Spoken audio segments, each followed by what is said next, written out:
नमस्कार। हम दोबारा पहुंच चुके हैं एसएन क्रैच सेंटर में, जहां पे बच्चों को जो है शिक्षा के लिए अगर आप लोग सोच रहे होंगे तो प्ले से लेकर लगभग यूकेजी तक कंप्लीट सिलेबस करवा दिया जाता है, ताकि बच्चे पहली क्लास के लिए प्रॉपर तरीके से तैयार हो, जिसमें फुल्ली इंग्लिश सिखाने का काम किया जाता है। बच्चों के रहने के लिए मैनर्स, डिसिप्लिन और भी कई सारी चीज सिखाया जाता है। हमारा सेकंड इंटरव्यू है। फर्स्ट इंटरव्यू में काफी सारी जानकारी आप लोगों को दी गई थी, कुछ जानकारी छूट गई थी। सर से जानेंगे किस तरीके से बच्चे आपके पास आ रहे हैं और किस किस तरह की फैसिलिटी आप लोग दे रहे हैं। एक्चुअली रंजन जी, पहले तो वो आपका वेलकम करते हैं कि आप सेकेंड टाइम इधर आए हैं मिलने को इस संस्था में। और मैंने पहले ही इंटरव्यू में आपसे ये बातें की थी कि मेरी संस्था की ये प्रयास है कि बच्चों को बगैर किसी प्रेशर का, बगैर किसी बुक्स को के प्रेशर का, मैं बच्चों को वन के लिए तैयार करूं। माने शब्दों में अगर इसको बोले, शब्दों की बात हो तो LKG, pre nursery, UKG, then one, तो मेरे बच्चे जो यहाँ से निकलेंगे वन के लिए, वो बिल्कुल सोशलाइज होके निकलेंगे, डिसिप्लिन होके निकलेंगे, वेल मैनर्ड होके निकलेंगे। और जो बच्चे यहाँ से तैयार होके जाएंगे तो वो किसी भी स्कूल के बेस्ट स्टूडेंट के रूप में वो जाने जाएंगे, क्योंकि ये संस्था उनको इस लेवल पर तैयार कर रही है, इस लेवल पर उनको नर्सर कर रही है। इसको मैं संस्था जिस ढंग का नर्सर कर रही है, तो और जो पेरेंट्स भी आ रहे हैं वो लोग बोल रहे हैं, और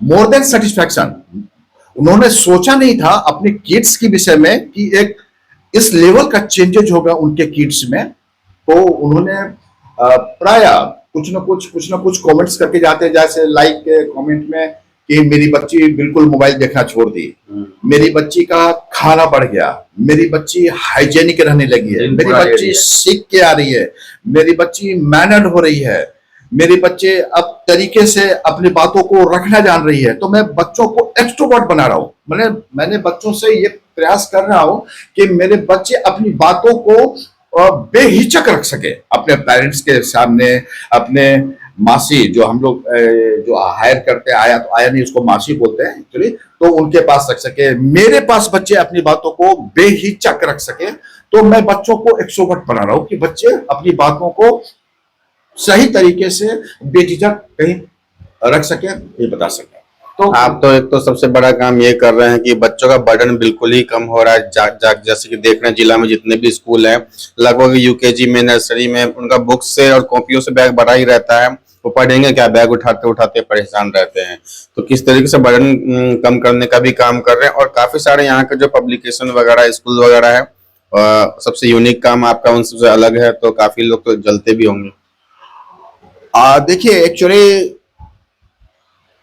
मेरा कंपटीशन किसी से नहीं है, मेरा कंपटीशन किसी से नहीं है, मेरा कंसेप्ट ही अलग है।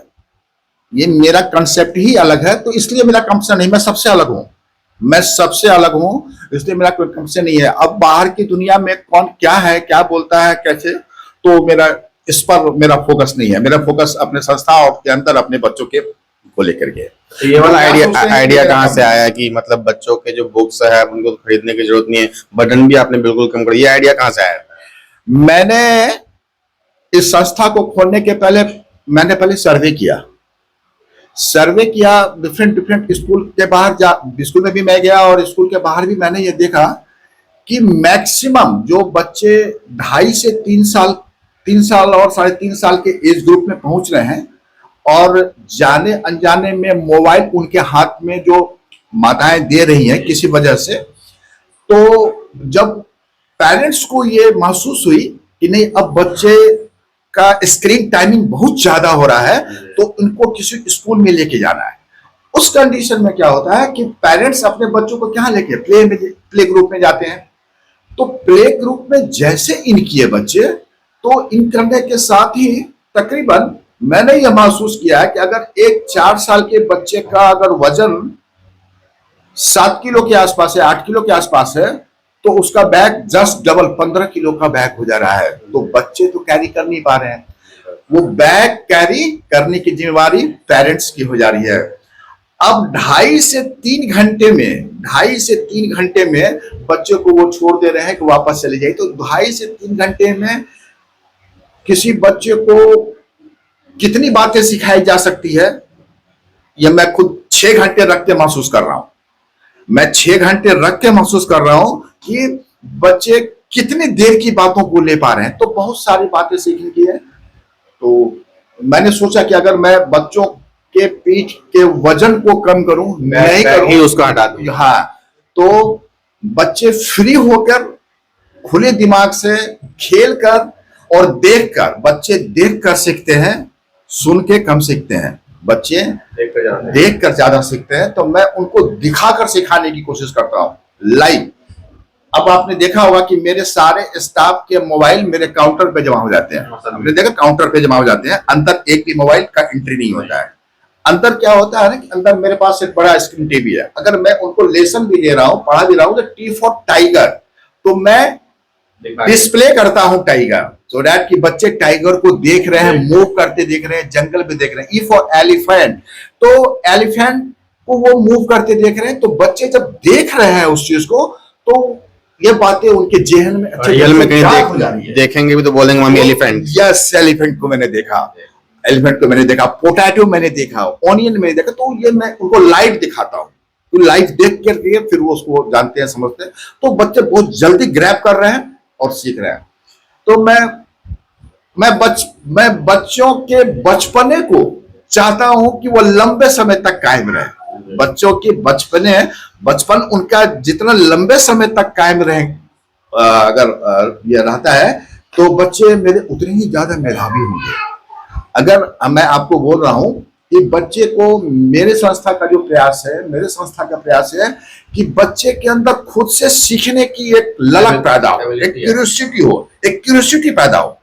मैं बता रहा हूं आपको कि एक अंडे को अगर आप एक्सटर्नल फोर्स से तोड़ते हैं तो वह ऑमलेट बन जाएगा। अगर वही अंडा इंटरनल फोर्स से अगर टूटता है तो एक नया जीवन बनता है। नहीं, तो मैं बच्चे को कोई एक्सटर्नल फोर्स नहीं दे रहा हूं सीखने के लिए। मैं उनके अंदर चाह रहा हूं कि ये इंटरनल फोर्स से टूटे और उनके अंदर सीखने की एक ललक पैदा हो।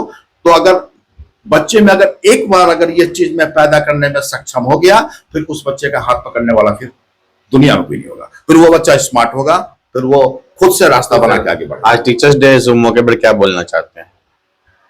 टीचर्स डे के मौके पे मैं अपने ही नहीं, मैं तमाम बच्चों को शुभकामना देना चाहता हूं। उनके उज्जवल भविष्य की मैं कामना करता हूं। और टीचर्स के लिए मैं स्पेशली बोलना चाहता हूं कि आप जिस भी संस्था में हो, आप जिस भी संस्था में हो, आप प्राइवेट संस्था में हो, आप सरकारी संस्था में हो, आप प्राइवेट होम ट्यूशन कर रहे हो, तो ये एक वर्ग, इस वर्ग का सम्मान आज के डेट में एक्चुअल में पेरेंट्स बहुत करते हैं। भले ही आज के समय में थोड़ा स्टूडेंट और टीचर का रिलेशनशिप थोड़ा डिफरेंट टाइप का हो गया, लेकिन पेरेंट्स आज भी अपने बच्चों के ट्यूटर को उतना ही सम्मान देते हैं जो एक जमाने में क्योंकि मैं जानता हूं कि ट्यूटर मेरे बच्चों के लिए बहुत अनिवार्य चाहिए, मेरे बच्चों को शिक्षा दे रहा है। तो मैं उस सारे शिक्षकों को जो किसी भी संस्था में काम कर रहे हैं, आप 1 घंटा ही पढ़ा रहे हैं तो 1 घंटा आप क्वालिटी टाइम दीजिए बच्चों को, आप क्वालिटी टाइम दीजिए। आप ये समझ के नहीं जाइए कि आप नौकरी कर रहे हैं कहीं, आप ये समझ के जाइए कि मैं उनको शिक्षित करने जा रहा हूं, मैं उनको शिक्षा दे रहा हूं।